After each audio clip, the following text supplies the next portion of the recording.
welcome to today's episode of Spices. In our previous episode, I spoke to you about cookware and utensils and that sort of thing in starting up your kitchen. And today I'm going to tell you a little bit more about the basic spices that I believe you should have in your kitchen if you want to make an Indian meal or curry at any time. So this usually comes in real handy with many variations. You can make several curries with it, and pretty much you can become an Indian chef with it. Well, let's say quite cool, something like that. Oh, so on this side I've got the fresh ingredients. Now the fresh ingredients really don't mean anything but besides going to the supermarket and buying these fresh veggies, spices, so to say. So I've got the basic, which is chilies. Chilies depends. You can even use some paprika or pepper, or it's all dependent on what your flavor of chili or what your spiciness level is. Secondly, we've got your ginger. Also just a whole ginger, which I've grinded and left in the freezer. And the last being garlic. I think garlic can be used in many cuisines, and so can ginger. Yeah. Then I would like to move on to the dry whole ingredients. Now in the whole ingredients, we've got your cumin seeds, yeah, and then you've got your coriander seeds, red chilies, dried red chilies, but also not a necessity, and curry leaves, also not too much of a necessity. And one other ingredient or whole ingredient that I'd like to talk about is the cardamom pods. But within cardamom pods, you would find the actual cardamom powder that you can create also just from grinding. Now, I'm sure you've noticed these two beautiful silver containers. These two containers are called masala dabbas. In India, and I think in a lot of households, Indian households, so to say, they would have this. I find it quite a helpful little device or container, because you just need the one to take to what you want to make, and that's about it.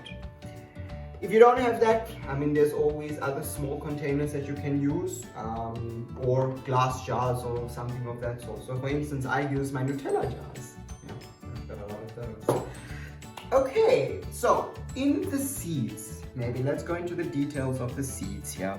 So this dabba I primarily use for tempering or roasting. A roasting is a process of sort of adding further flavor to fried before adding your actual ingredients, such as onions or tomatoes or something of that sort. Let's go through these. And in this is your cumin seeds. I think I've shown you before. And then I've got cloves. Then I've got carom seeds, cinnamon sticks, fenugreek, sesame seeds, and mustard seeds. To be honest with you, I think it's pretty simple to get your cumin and sesame seeds from any supermarket, even cinnamon sticks, so to say. But sometimes it's difficult to find fenugreek and maybe these carom seeds that are here. But I will give you a little bit more detail into, is this really a necessity or not really at this point in time? I believe at this point it's not really a necessity. My basic necessity in this tempering or roasting bucket, so to say, I would like you to get cumin, your cumin seeds, sesame seeds, and your mustard seeds. Those should be the three basics that you should have. You know? Then we move on into the fine. Now this is the absolute best in my opinion, because I literally use this for everything. In here I've got I'd say two little containers that's of salt. Then I've got red chili powder. The chili powder is also dependent on your spice level.